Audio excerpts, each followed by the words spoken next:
There I was, an empty piece of a shell, just minding my own world, without even knowing what love and life were all about. Then you came, you brought me out of the shell. You gave the world to me, and before I knew, there I was, so in love with you.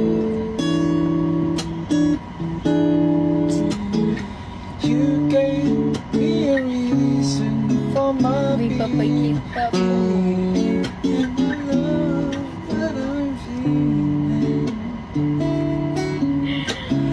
You gave me a meaning to my life. Yes, I've gone